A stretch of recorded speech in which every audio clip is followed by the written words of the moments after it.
Hey guys, I wanted to talk briefly about the new Goosebumps series and episode 6 of Goosebumps entitled Night of the Living Dummy.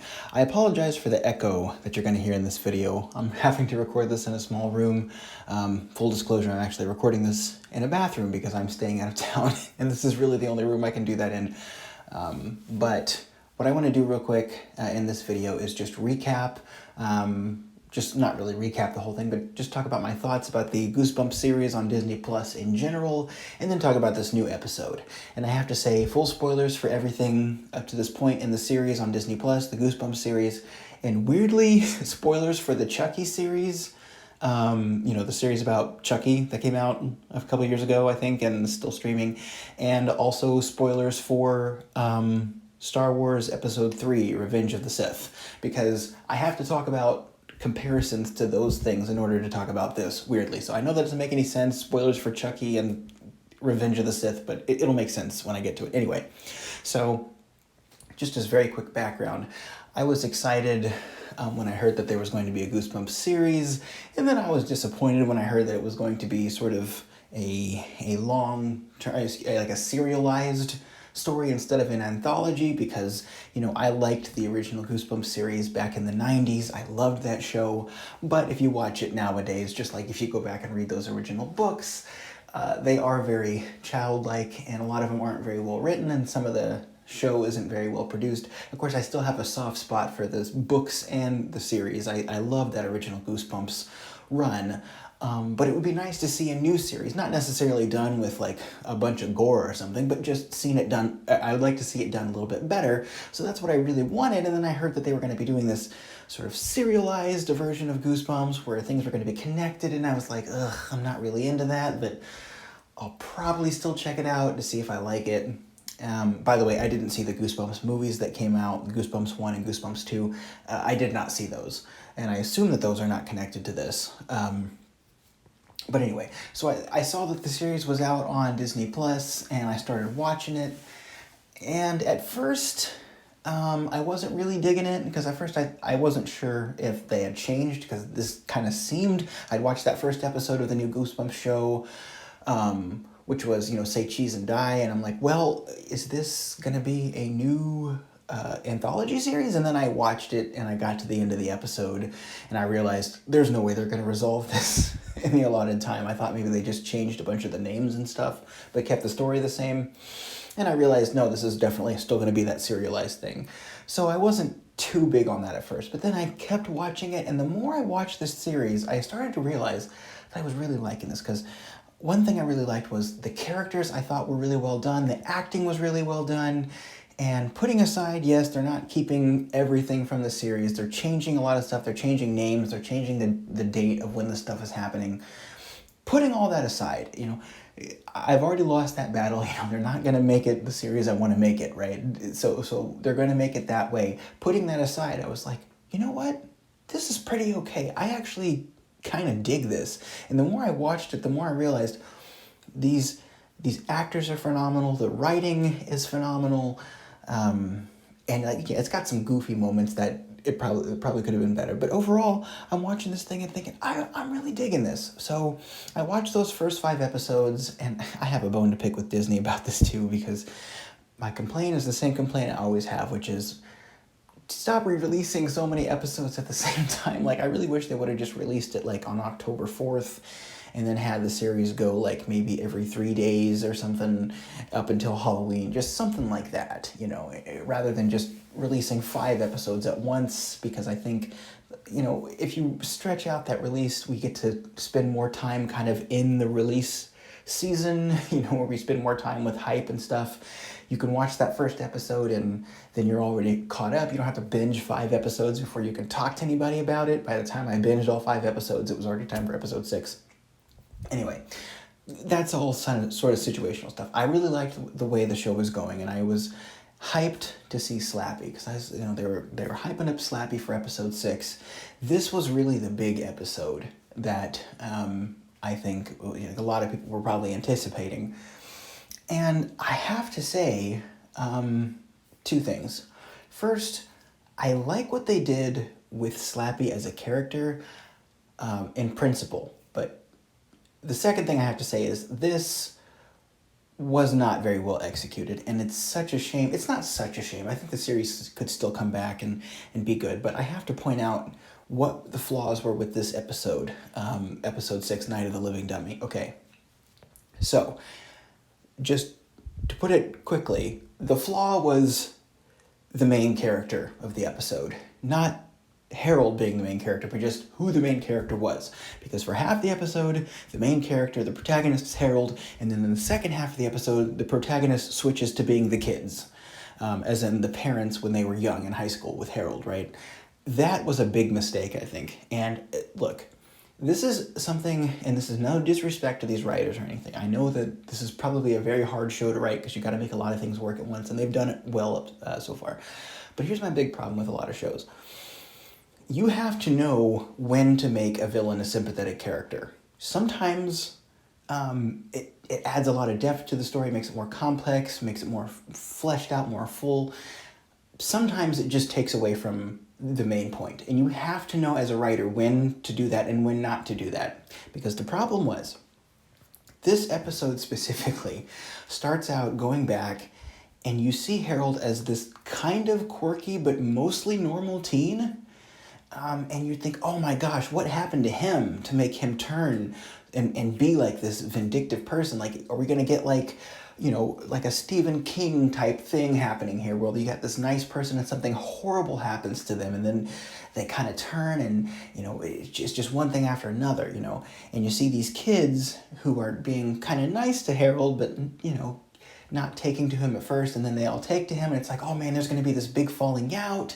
So, we get the backstory with the dummy and what the dummy's doing, and I'll get to that later, because that's at the beginning of the episode. I'll bring that back in later. But in the flashback, we get this, foundation of what's happening with Harold and these other kids, and then the turn happens in like 3 seconds. This is where Star Wars comes in. This is where Anakin Skywalker comes in Revenge of the Sith, where he just basically turns in like 3 seconds, and it doesn't really make much sense. Like in the story, yes, on a superficial level, the turn to the dark side makes sense, but really not exactly, because, the only thing that I think could save that is if you would show that the reason he turned was because Slappy used his magic on him to make him turn evil. But, they don't really show that, it's Slappy is talking to Harold. Slappy, comes alive. Harold is, kind of accepting it quickly. Up to then, I was still on board with it. I'm like, okay, Harold is, he wants to be accepted by his friends. He got bullied before. Okay. The doll comes to life. Harold's already kind of weird. He accepts it faster than most people would. I was on board with that. But then you see him arguing with Slappy in a room. So this is where it farts. This is where it begins, where it starts to fall apart. One of the girls walks in, I think it's Nora, walks in the room and sees Slappy talking to Harold and is like, oh my god, Slappy's alive. The friends basically don't push back on this very much, which I'm like, okay, that should have been established more. And then you get Harold basically taking the doll to school. You get the parents being kind of overprotective, right? And then he just turns and starts screaming at his mom.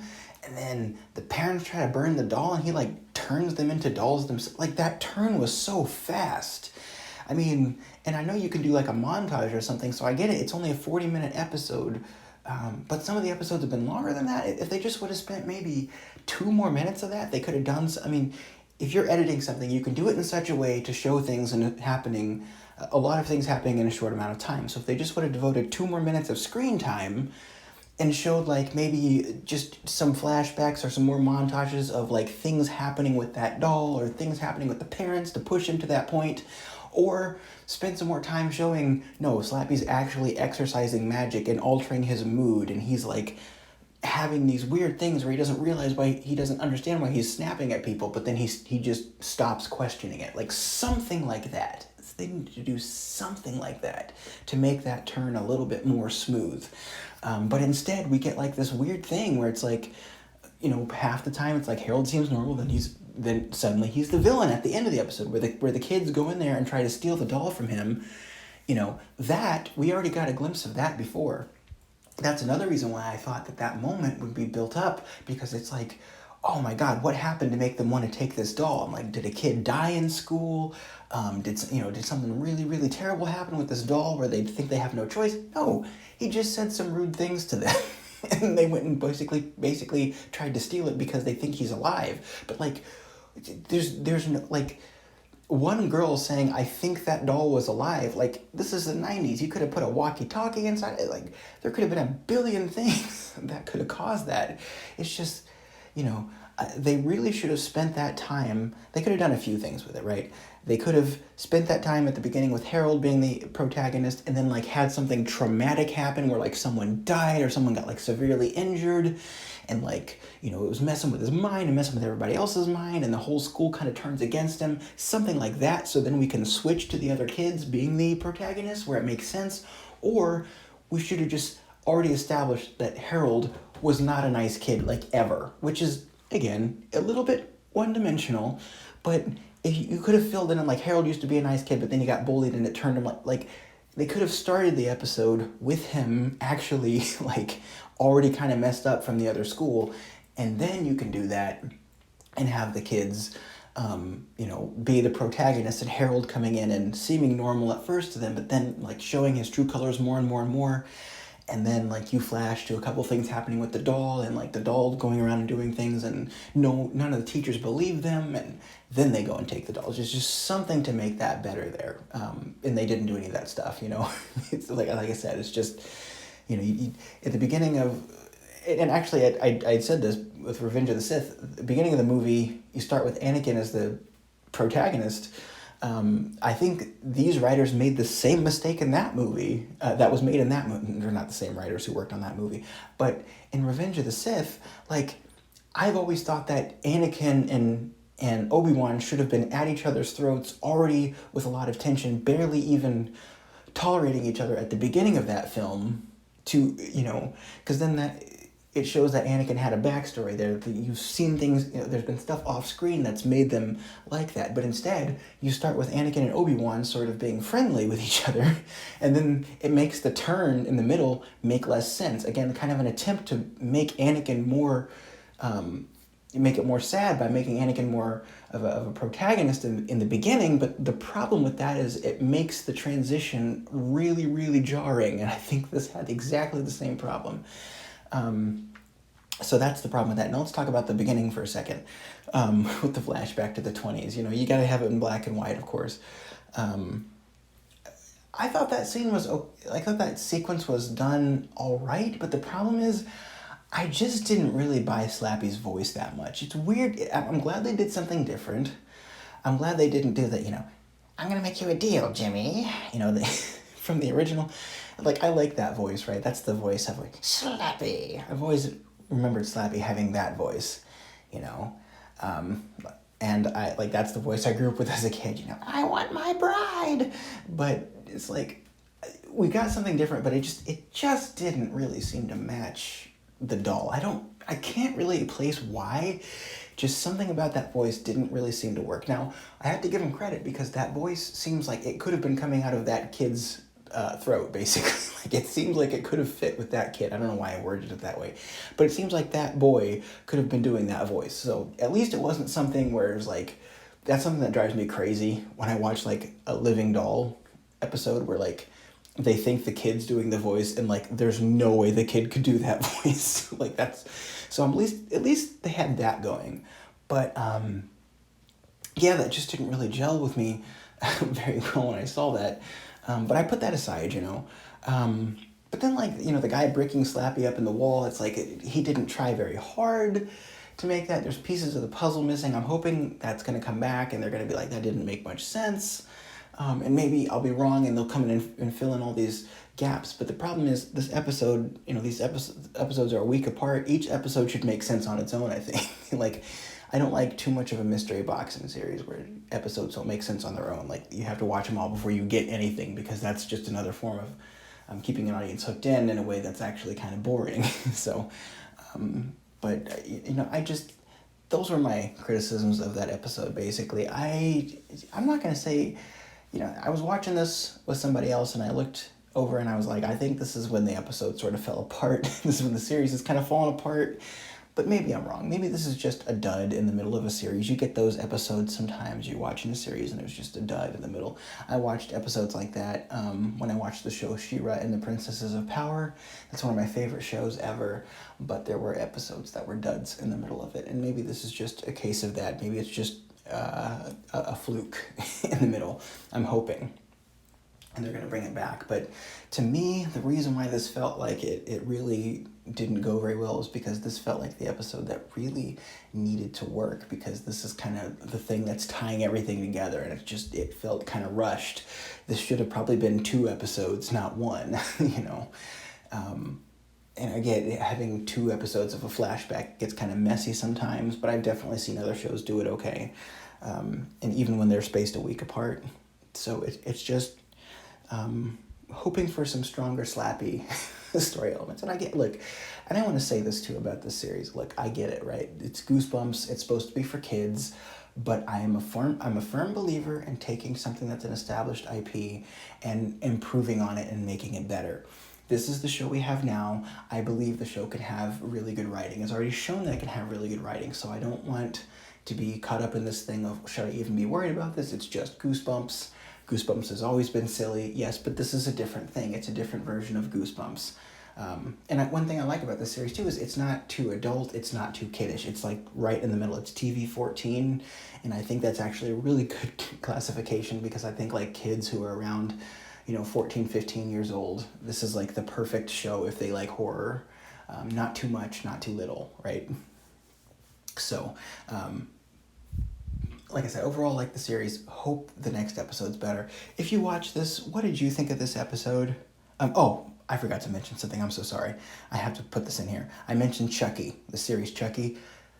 It's because this whole thing with, the talent show and revealing secrets, this is almost like exactly like one of the scenes in Chucky. I wouldn't be surprised if Chucky inspired this, or if he had some of the same people working on it or something, because that scene is almost exactly taken from Chucky. It's really weird, the Chucky series, similarity to this episode. And of course, for the record, Chucky came out long before this did. So if anything, this borrowed from that. So, but anyway, what did you think of this episode? Let me know below, and I will talk to you guys later. Bye-bye.